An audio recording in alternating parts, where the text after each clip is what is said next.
ആഗമം media അവതരിപ്പിക്കുന്ന ദർപ്പണത്തിലേക്ക് മാന്യ ശ്രോതാക്കൾക്ക് സ്വാഗതം. രാഹുൽ ഗാന്ധി ബീഹാറിൽ തൊടുത്തുവിട്ട വോട്ട് കൊള്ളയ്ക്കെതിരെ നടന്ന പ്രചണ്ഡമായ പ്രചാരത്തിന് സമാപനമായിരിക്കുകയാണ്. ആ കൊടുങ്കാറ്റിന്റെ പ്രതിഫലനങ്ങൾ ഇന്ത്യയിലുടനീളം പ്രചണ്ഡമായ കൊടുങ്കാറ്റായി വീശാനിരിക്കുകയാണ്. ഇതൊരു തുടക്കം മാത്രമാണ്. 16 ദിവസം ബീഹാറിന്റെ പകുതിയിലധികം പ്രദേശങ്ങൾ കവർ ചെയ്തുകൊണ്ടുള്ള യാത്ര ഒരു വൻ വിജയമായിരുന്നുവെന്ന് എല്ലാ മാധ്യമങ്ങളും സമ്മതിക്കുന്ന ഒരു യാഥാർത്ഥ്യമാണ്. BJPയും ഇലക്ഷൻ കമ്മീഷണറും കൂടി ചേർന്ന് നടത്തിക്കൊണ്ടിരിക്കുന്ന ഈ പെരുംകൊള്ളയ്ക്ക്, വഞ്ചനയ്ക്ക് ഒരു സമാപനം ആവശ്യമാണ്. കൃത്രിമമായി കൊട്ടിപ്പൊക്കിയ ഒരു ഇമേജാണ് മോദിക്കുള്ളത്. അത് ജനങ്ങളെ കബളിപ്പിച്ചുകൊണ്ടായിരുന്നു.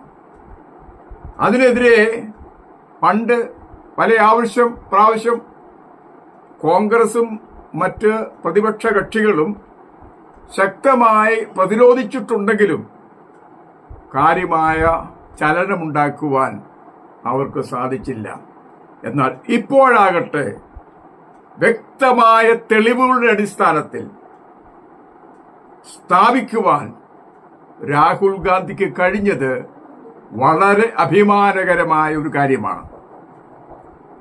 65 ലക്ഷത്തോളം വോട്ടർമാരുടെ പേരുകൾ വിട്ടുനീക്കിക്കൊണ്ട് ഇലക്ഷൻ കമ്മീഷണർ തനി വഞ്ചന നടത്തുകയായിരുന്നു.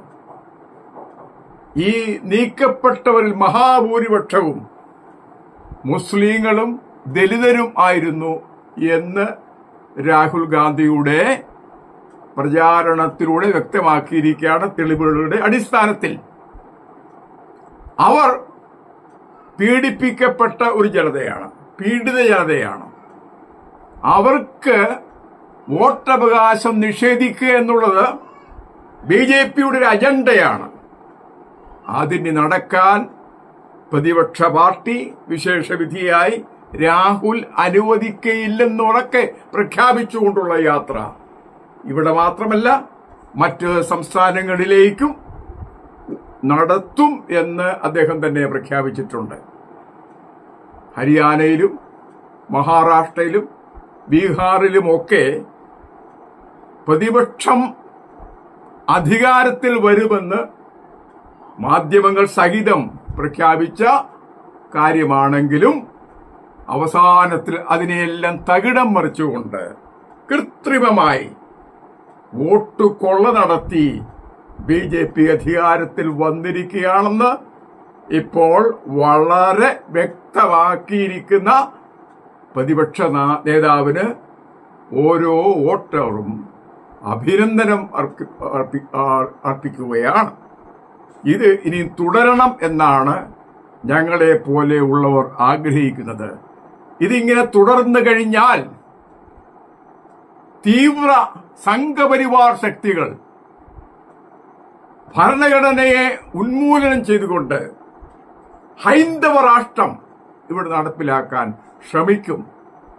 അത് ഇനി നടക്കാൻ പോകുന്നില്ല. ഭരണഘടന ഉയർത്തിപ്പിടിക്കുന്ന മൗലിക അവകാശങ്ങൾക്ക് വേണ്ടി വാദിക്കുന്ന ആളുകൾ കരുത്തരായി തീർന്നുകൊണ്ടിരിക്കുകയാണ്. അവരെ ഇനിയും അടിച്ചമർത്തി ഒഴിവാക്കി ഈ ഭരണമെക്കാലവും കൈപ്പിടിയിൽ ഒതുക്കാമെന്ന് കരുതുന്ന ഈ വ്യാജന്മാരെ നാം വെളിച്ചത്ത് കൊണ്ടുവരണം. അതിന്റെ ഒരു നാന്ദി മാത്രമാട്ടെ, ഒരു സൂചന മാത്രമാണ് ഒരളവോളും ഗാന്ധി അല്ലെങ്കിൽ രാഹുൽ ഗാന്ധി നിർവഹിച്ചിരിക്കുന്നത്. ഇനിയുള്ള നാളുകളിൽ അതിന്റെ കൂടുതൽ പ്രചാരണങ്ങൾ ഉണ്ടാകും. അതുവഴി ഈ കെട്ടിപ്പൊക്കിയ എല്ലാ ഇമേജുകളും നിഷ്പ്രഭമാക്കിക്കൊണ്ട്, നിഷ്ക്രിയമാക്കിക്കൊണ്ട് യഥാർത്ഥമായ സത്യസന്ധമായ ഒരു ഭരണം, ജനാധിപത്യ സംവിധാനം ഇന്ത്യയിൽ ഉണ്ടാകണം. അതാണ് ഞങ്ങളേവരും ആഗ്രഹിക്കുന്നത്. ഇനി ഇവരുടെ ഈ സവർണ ആധിപത്യം ഒരു മരീചികമായി അവശേഷിക്കാൻ പോവുകയാണ്. എല്ലാത്തരം അഭിനന്ദനങ്ങളും ആഗമ മീഡിയ രാഹുൽ ഗാന്ധിയുടെ ഉദ്യമങ്ങൾക്ക് നൽകുകയാണ്. ഇനിയും ഇത്തരം യാത്രകൾ കേരളത്തിൽ സഹിതം ഉണ്ടാകണമെന്ന് ഞങ്ങൾ ഓരോരുത്തരും ആഗ്രഹിക്കുന്നു. ഈ മീഡിയയുടെ പ്രവർത്തനങ്ങൾക്ക് ഇതുവരെയും ഒത്താശ നൽകുകയും സഹകരിക്കുകയും ചെയ്ത എല്ലാവരോടും ഞങ്ങളുടെ കൃതാർത്ഥത അറിയിക്കുകയാണ്. തുടർന്നും നിങ്ങളുടെ ലൈക്കും നിങ്ങളുടെ സബ്സ്ക്രിപ്ഷനും ഉണ്ടാകും എന്ന് ഞങ്ങൾ പ്രതീക്ഷിച്ചുകൊണ്ട് ഇപ്പോൾ ചുരുക്കട്ടെ.